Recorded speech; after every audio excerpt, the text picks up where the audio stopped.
2023년 12월 14일 뉴질랜드 마히아 반도. 새벽 안개를 뚫고 작은 로켓 하나가 하늘로 솟아올랐습니다. 로켓랩의 일렉트론 로켓이었죠. 그해 10번째 발사였습니다.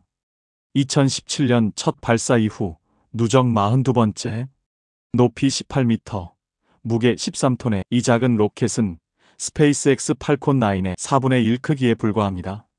그런데 2024년 로켓랩의 주가는 한 해 동안 300% 이상 상승했습니다. 일론 머스크가 장악한 우주발사 시장에서 어떻게 이런 일이 가능했을까요? 2006년 뉴질랜드의 한 차고에서 시작된 작은 회사가 나스닥 상장사가 되고 스페이스X의 가장 강력한 도전자로 떠오른 이야기입니다. 2006년 뉴질랜드 오클랜드. 엔지니어 출신의 피터 백이 오클랜드의 작은 작업 공간에서 로켓을 만들기 시작하였습니다. 고등학교를 마친 뒤 대학에 진학하지 않고 뉴질랜드 기업 피셔앤파이클에서 견습을 거치며 공학을 배운 그는 꿈이 있었죠. 모든 사람이 우주에 접근할 수 있게 만들겠다. 하지만 현실은 냉혹했습니다. 스페이스X가 이미 시장을 장악하고 있었고 블루 오리진, 버진 갤럭틱 같은 억만장자들의 회사가 경쟁하고 있었죠. 피터 백은 다른 길을 선택했습니다. 큰 로켓 대신 작은 로켓, 대형 위성 대신 소형 위성, 미국 대신 뉴질랜드.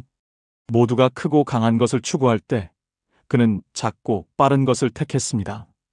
이것이 로켓랩의 시작이었습니다. 처음엔 아무도 주목하지 않았습니다.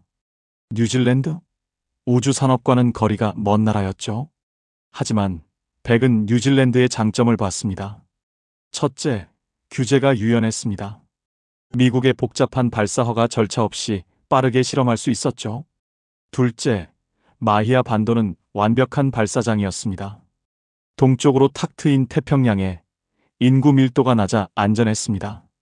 셋째, 정부의 전폭적 지원이 있었습니다. 2009년 로켓랩은 첫 번째 로켓 아테아원을 발사했습니다. 서브오비탈, 즉 우주 경계선까지만 올라가는 시험 로켓이었죠. 남반구 최초의 민간 로켓 발사였습니다. 하지만 궤도에 도달하려면 완전히 다른 수준의 기술이 필요했습니다. 2013년이 전환점이었습니다. 실리콘밸리의 벤처캐피탈 코스라 벤처스가 투자했죠. 비노드 코스라는 썬마이크로 시스템즈 공동 창업자로 기술의 미래를 보는 눈이 있었습니다. 로켓랩은 우주 산업을 민주화할 것이라고 말했죠. 이 투자로 로켓랩은 본격적인 궤도 로켓 개발에 나섭니다. 일렉트론 로켓의 설계는 혁신적이었습니다. 첫째, 3D 프린팅을 적극 활용했습니다. 러더포드 엔진의 주요 부품을 3D 프린터로 제작해 제조 시간과 비용을 획기적으로 줄였죠. 둘째, 전기 터보 펌프를 사용했습니다. 기존 로켓들이 복잡한 가스 발생기를 쓰는 것과 달리 배터리로 구동되는 전기 모터를 사용했습니다. 단순하고 안정적이었죠.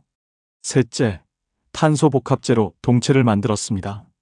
알루미늄보다 가볍고 강했습니다. 넷째, 킥스테이지라는 특별한 상단을 개발했습니다. 여러 위성을 각각 다른 궤도에 정확히 배치할 수 있는 기술이었죠. 이는 소형 위성 운영사들에게 매우 매력적이었습니다. 2017년 5월 25일 첫 번째 일렉트론 발사, 이치어 테스트라는 이름이었죠. 우주까지는 도달했지만 궤도 진입에는 실패했습니다. 하지만 첫 시도치고는 성공적이었습니다. 2018년 1월 21일 두 번째 발사 스틸 테스팅이 드디어 궤도에 도달했습니다. 로켓랩이 궤도 발사 능력을 가진 회사가 된 순간이었죠. 2018년 11월 첫 상업 발사에 성공했습니다. 이츠 비즈니스 타임이라는 재치 있는 이름이었죠. 7개의 소형 위성을 궤도에 올렸습니다. 고객은 스파이어 글로벌, 플래닛 랩스 같은 지구 관측 회사들이었습니다. 이들은 수백 개의 소형 위성으로 지구를 실시간 모니터링하는 회사들이죠.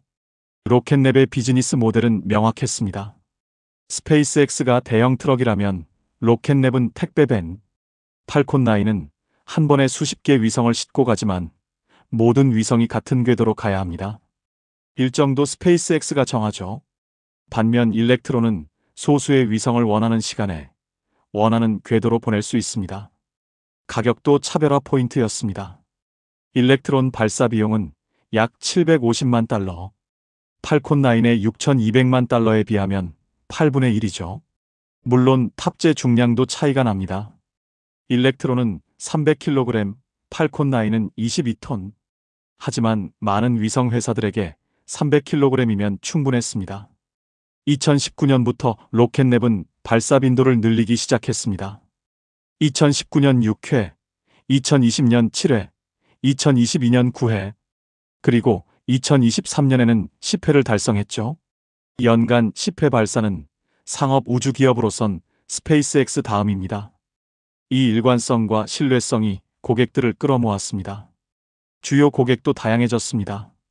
나사가 큐브셋 발사 계약을 맺었고 미 공군도 실험 위성을 올렸습니다. 블랙스카이, 케펠라 스페이스 같은 정찰 위성 회사들도 단골이 됐죠. 2021년 8월 로켓랩은 SPAC 합병을 통해 나스닥에 상장했습니다. 티커는 RKLB. 기업 가치는 41억 달러로 평가받았죠. 상장으로 7억 7,700만 달러를 조달했습니다. 이 자금은 차세대 로켓 개발에 쓰일 예정이었습니다. 바로 뉴트론 로켓입니다. 높이 43m, 탑재 중량 13톤, 일렉트론의 40배 이상 능력이죠. 더 중요한 건 재사용이 가능하다는 점입니다. 일단 로켓이 발사 후 다시 착륙해 재활용됩니다. 스페이스X의 팔콘 9처럼 말이죠. 이미 2건의 발사 계약을 확보했다고 발표했죠. 뉴트론이 성공하면 로켓랩은 완전히 다른 회사가 됩니다. 중형 위성 시장에 진입할 수 있고 위성 군집 배치도 가능해집니다. 더 큰 정부 계약도 수주할 수 있죠. 무엇보다 재사용으로 발사 비용을 크게 낮출 수 있습니다. 하지만 로켓랩은 발사체 회사만이 아닙니다. 우주 시스템 사업부도 있죠. 포톤이라는 위성 플랫폼을 제공합니다. 고객이 탑재체만 준비하면 로켓랩이 위성 버스, 즉 전력, 추진, 통신 시스템을 모두 제공합니다. 나사의 달 탐사 큐브셋 캡스톤도 포톤 플랫폼으로 만들어졌죠. 2024년 3분기 실적이 시장을 놀라게 했습니다. 매출 1억 481만 달러로 전년 동기 대비 55% 성장했습니다. 발사 서비스 매출이 2,500만 달러, 우주 시스템 매출이 7,900만 달러였죠. 특히 우주 시스템이 빠르게 성장하고 있습니다. 순손실도 예상보다 적었습니다. 이 실적 발표 후 주가가 급등했습니다. 2024년 한 해 동안 300% 이상 올랐죠. 투자자들이 로켓랩의 가능성을 재평가하기 시작한 겁니다. 특히 뉴트론 개발이 순조롭게 진행되고 있다는 점이 긍정적으로 작용했습니다. 경쟁 환경도 로켓랩에게 유리하게 돌아가고 있습니다. 버진 오빗은 파산했고 아스트라는 발사를 중단했습니다. 렐러티비티 스페이스도 첫 발사에 실패했죠. 소형 발사체 시장에서 실제로 전기 발사를 하는 회사는 로켓랩이 유일합니다.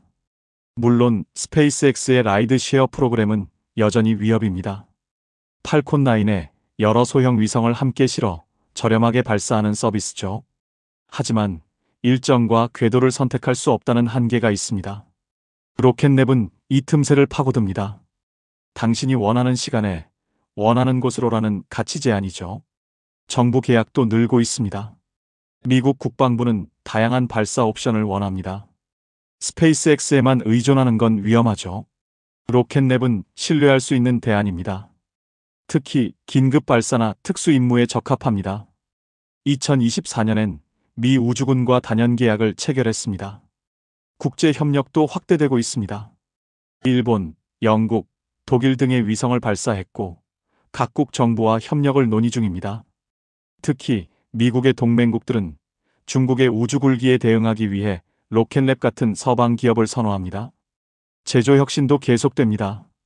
3D 프린팅 기술을 더욱 고도화해 엔진 제작 시간을 24시간으로 단축했습니다. 기존 방식으로는 수개월 걸리던 작업이죠. 자동화도 적극 도입해 생산성을 높이고 있습니다. 목표는 주 1회 발사 체제 구축입니다. 하지만 과제도 많습니다. 첫째, 여전히 적자입니다. 2023년 순손실이 1억 8천만 달러였죠. 매출은 성장하지만 뉴트론 개발 비용이 막대합니다. 둘째, 기술 리스크가 있습니다. 뉴트론의 첫 발사가 실패하면 큰 타격입니다. 재사용 기술도 검증이 필요하죠. 셋째, 시장 규모의 한계입니다. 소형 위성 발사 시장이 생각보다 크지 않을 수 있습니다. 많은 회사들이 스페이스X의 저렴한 라이드 쉐어를 선택하고 있죠. 넷째, 인재 확보가 어렵습니다. 우수한 엔지니어들은 스페이스X나 블루 오리진을 선호합니다.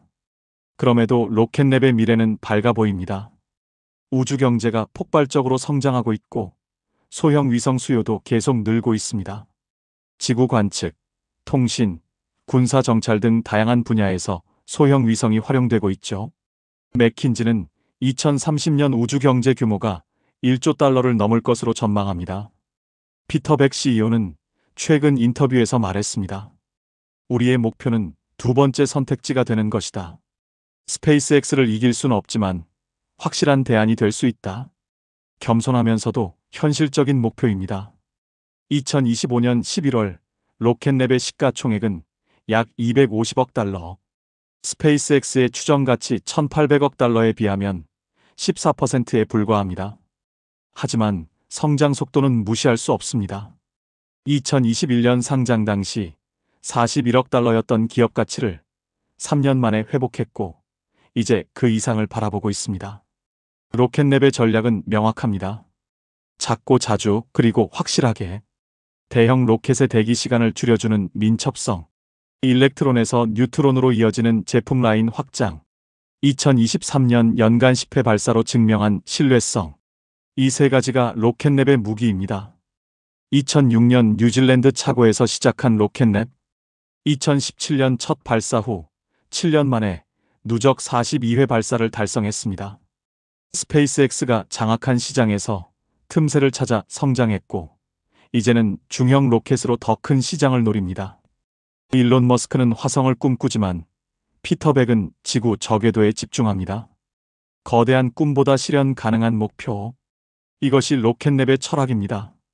주가가 증명합니다. 2024년 300% 상승. 시장은 로켓랩의 현실적 접근을 높이 평가하고 있습니다. 로켓랩, 스페이스X의 그늘에서 찾은 황금 틈새. 작은 로켓으로 시작해 우주 산업의 필수 인프라가 되어가는 중입니다. 2025년 뉴트론 발사가 성공한다면 로켓랩은 진정한 우주 기업으로 도약할 것입니다.